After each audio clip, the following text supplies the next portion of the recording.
Hello friends, आज मैं आप लोगों के साथ एक ऐसे इम्पॉर्टेंट टॉपिक को डिस्कस करूंगा जिससे क्वेश्चन एग्जाम में 100% आना ही आना है।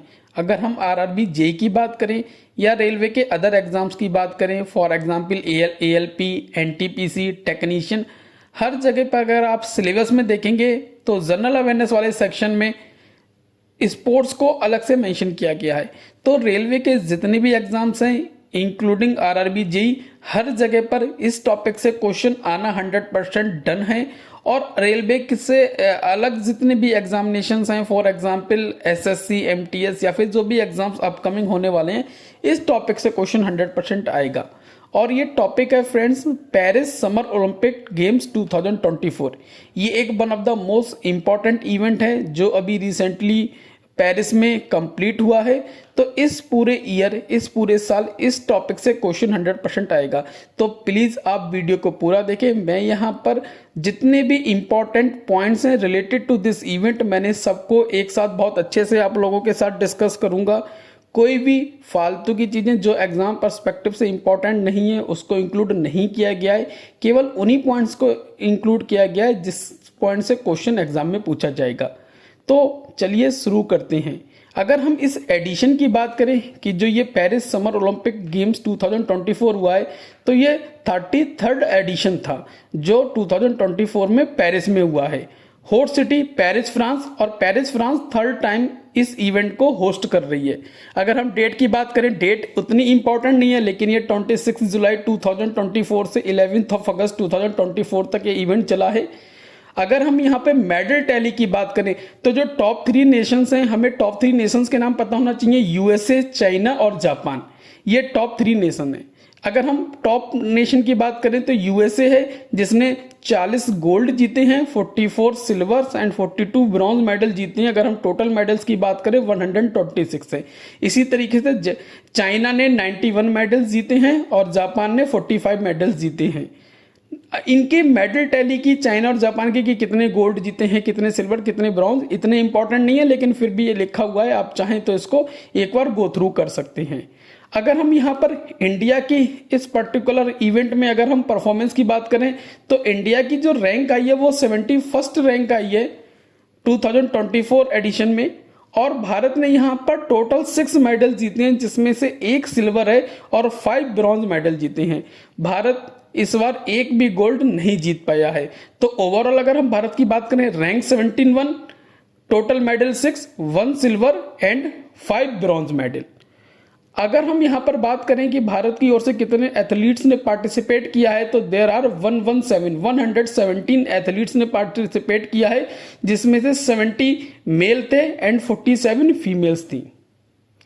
अगर हम यहाँ पर एक अगेन इंपॉर्टेंट बात करें, पॉइंट की बात करें, तो इंडिया की ओर से ओपनिंग सेरेमनी में फ्लैग बीरर जो थे वो थी हमारी पीवी संधू बैडमिंटन से, और सारथ कमल जो थे वो टेबल टेनिस से थे। क्लोजिंग सेरेमनी में अगर हम बात करें फ्लैग बेरर की इंडिया की ओर से, तो वो थे हमारे हॉकी के goalkeeper PR Sreejesh and pistol shooter Manu Bhaker.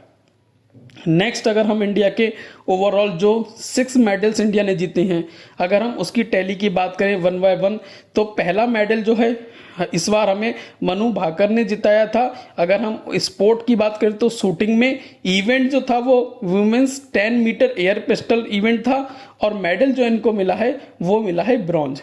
इसी के साथ कुछ रिकॉर्ड्स भी इनके नाम हो गए हैं, जैसे कि ये पहली इंडियन वुमेन बन गई हैं जिनने शूटिंग में कोई ओलंपिक मेडल जीता है।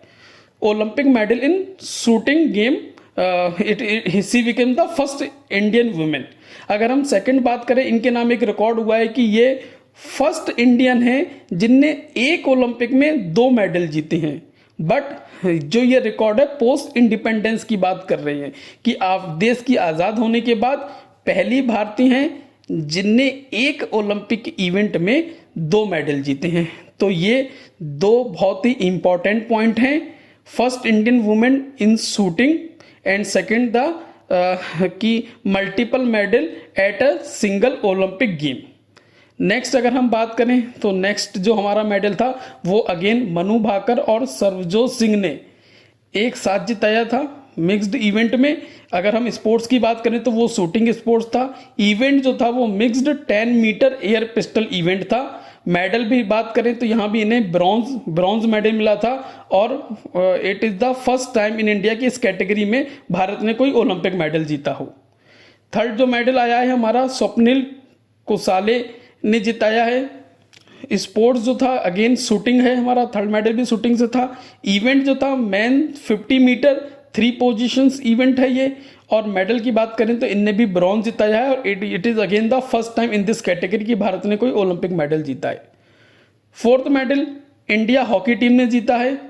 इवेंट जो अगर हम बात करें मेंस इवेंट था, मेडल जो है यहाँ पे ब्रॉन्ज जीता है। और अगर हम हॉकी टीम के कैप्टन की बात करें तो हरमनप्रीत सिंह जो है भारत टीम के हॉकी टीम के कैप्टन हैं। अगर हम ओवरऑल बात करते हैं तो अभी तक जितने भी ओलंपिक इवेंट्स हुए हैं उन सभी ओलंपिक इवेंट्स में सबसे ज़्यादा अगर किसी स्पोर्ट में भारत ने मेडल जीते हैं तो वो हॉकी हैं। 13 मेडल अभी तक हम हॉकी इवेंट स्पोर्ट्स में जीत चुके हैं, जिसमें से 8 गोल्ड भी हम जीते हैं हॉकी से। फिफ्थ मेडल की बात करें तो वो नीरज चोपड़ा है। एथलेटिक्स में इनको मिला है मेंस जेवलिन थ्रो में सिल्वर मेडल इन्हें मिला है। ये फर्स्ट रनर अप थे और इनका जो थ्रो था 89.45 मीटर का था। यहाँ पर एक इंपॉर्टेंट क्वेश्चन ये भी बन जाता है कि इनको सिल्वर मिला है तो गोल्ड किसको मिला है। गोल्ड मिला है पाकिस्तान के अरशद नदीम को और जो उनका थ्रो था 92.97 मीटर था। ये अगेन ओलंपिक की हिस्ट्री में सबसे लॉन्गेस्ट थ्रो था। 6 अगर हम मेडल की बात करें तो वो अमन सहरावत को मिला है men's freestyle 57 kilogram category में, रेसलिंग कैटेगरी में। और इनको ब्रॉन्ज मेडल मिला है और इनने भी एक रिकॉर्ड इनके नाम हो गया कि ये बन गए यंगेस्ट ओलंपिक मेडल विनर बन गए फ्रॉम द इंडिया। अगर हम ओवरऑल कैटेगरी में बात करें मेल और फीमेल दोनों को जोड़ के यंगेस्ट ओलंपिक मेडल विनर बन चुके हैं। अगर हम केवल फीमेल की बात करें तो पीवी सिंधु जो है फीमेल्स में सबसे यंगेस्ट थे जिनने ओलंपिक मेडल जीता था। नेक्स्ट अगर हम यहाँ पर बात करें तो एक इंपॉर्टेंट पॉइंट हमें ये जानने वाला है कि जो विनेश फोगाट जो थी वो फाइनल में पहुंच गई थी। वुमेन्स 50 किलोग्राम रेसलिंग इवेंट के फाइनल में पहुंच गई थी पेरिस ओलंपिक में, लेकिन बिफोर फाइनल गेम उस दिन जब उनका वेट किया गया तो वो 50 किलोग्राम 100 ग्राम निकला था। यानी जो 50 किलोग्राम की जो कैटेगरी थी उससे 100 ग्राम अधिक था। इस वजह से उनको डिस्क्वालीफाई कर दिया गया था और फिर उसके बाद उन्होंने अनाउंसमेंट कर दिया था अपने रिटायरमेंट को। तो ये काफ़ी सेटबैक रहा इंडिया को, क्योंकि यहाँ से एटलीस्ट सिल्वर मेडल तो डन था और अगर वो जीत जाती तो इट मे बी कि हमें वहाँ से गोल्ड आ जाता।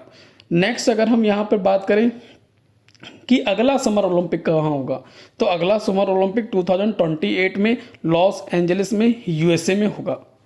कुछ अगर हम यहाँ पर इंपॉर्टेंट फैक्ट की बात करें तो ओवरऑल तो इंडिया की जो इंडिया आईओए है इंडियन ओलंपिक एसोसिएशन, इसकी जो प्रेसिडेंट है पीटी ऊषा, ये भी क्वेश्चन पूछा जा सकता है।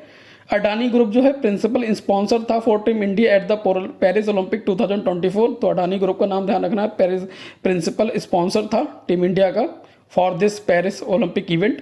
Nita Ambani international Olympic committee की मेंबर है। She is the first women और ये भी रिटेन किया है इनने फिर से मतलब ये बन गई हैं, इनका कार्यकाल खत्म हो गया था, अब ये फिर से इसकी मेंबर बन गई हैं। फर्स्ट वुमेन जो थी जिनने ओलंपिक मेडल जीता था वो करनाम मालेश्वरी थी। इनका नाम काफ़ी ज़्यादा मतलब क्वेश्चंस एग्जाम से पूछे जाते हैं इनके नाम के ऊपर कि फर्स्ट वुमेन कौन थी जिनने ओलंपिक मेडल जीता था for India, Karnam Malleswari. First individual category में गोल्ड मेडलिस्ट जो जीता था अभिनव बिंद्रा जी ने जीता था। 2008 में बीजिंग ओलंपिक हुए थे। Men's 10 metre air rifle event में इनने भारत को इंडिविजुअल कैटेगरी में पहली बार गोल्ड मेडल जिताया था। और इन्हीं ने जो इस बार जो पेरिस 2024 में जो ओलंपिक की जो रिले हुआ था उसमें टॉर्च भी इन्हीं ने कैरी किया था। तो Olympic torch carried in Paris 2024 relay, this is the Abhinav Bindra. तो फ्रेंड्स जितने भी इंपॉर्टेंट पॉइंट्स है related to the Paris Olympic 2024, जितने भी इंपॉर्टेंट पॉइंट्स है जो एग्जाम पर्सपेक्टिव से मोस्ट इंपॉर्टेंट है, क्वेश्चन जिन चीज़ों से पूछा जाएगा उन सभी को मैंने आपके साथ यहाँ पर डिस्कस किया है। पीडीएफ को मैं अपने टेलीग्राम चैनल पे शेयर कर दूंगा, आप वहाँ से पीडीएफ को डाउनलोड कर सकते हैं। और फ्रेंड्स हमारा मोटिव यह है कि हम आपका टाइम को बचाएं। फालतू की चीज़ें जो इम्पोर्टेंट नहीं है एग्ज़ाम के हिसाब से, जो इतना एग्ज़ाम में पूछे जाने के चांसेस जिसके बहुत ज़्यादा कम है या पूछे ही नहीं जाने वाले हैं, उन सारी चीज़ों को हम यहाँ पर इंक्लूड नहीं करते हैं। हम उन टॉपिक्स, उन पॉइंट्स को ऐड करते हैं जो one of the most important है और जो हर एग्ज़ाम्स में पूछे जाएंगे। आरआरबी जेई से लेके आरआरबी, एनटीपीसी, एएलपी, टेक्नीशियन, हर जगह वो एग्जाम पूछे जाएंगे टॉपिक्स, जिससे हमारा आपका क्या होगा कि यहाँ पे टाइम बचेगा और आप उसको मैथ्स और रीजनिंग अलग अलग जगहों पे प्रैक्टिस में लगा सकते हैं। तो फ्रेंड्स, मैं बहुत ही जल्द जनरल साइंस से रिलेटेड और करंट अफेयर्स, जनरल अवेयरनेस से रिलेटेड कुछ नोट्स और कुछ पीडीएफ भी आप लोगों को प्रोवाइड कराऊंगा थ्रू आवर टेलीग्राम चैनल और वेबसाइट। तो आप उस पीडीएफ को ले सकते हैं हमसे, और उसको अगर आप पढ़ेंगे तो डेफिनेटली आप एग्ज़ाम क्रैक करने की पॉसिबिलिटी आपकी बहुत ज़्यादा बढ़ेंगी। तो प्लीज़ चैनल से आप हमारे जुड़े रहें और चैनल को सब्सक्राइब करें, और इसी तरीके की और भी रिलेटेड वीडियोस भी मेरे चैनल पर हैं, जैसे अल्टीमेट स्ट्रेटजी फॉर कंप्लीट, अगर हम आरआरबी जेई के CBT 1 और CBT 2 की बात करें, या फिर जनरल साइंस को किस तरीके से प्रिपरेशन करना है। और हमने कुछ यहाँ पर करंट अफेयर्स से रिलेटेड भी और जनरल साइंस से रिलेटेड भी कुछ इंपॉर्टेंट इन्फॉर्मेशन, कुछ इंपॉर्टेंट टॉपिक्स को डिस्कस किया है। उन सारी चीज़ों को भी आप मेरे चैनल पर विजिट करके देख सकते हैं। डिस्क्रिप्शन में भी उन सभी वीडियोस का लिंक दिया हुआ है। तो please stay connected with us. Thank you so much.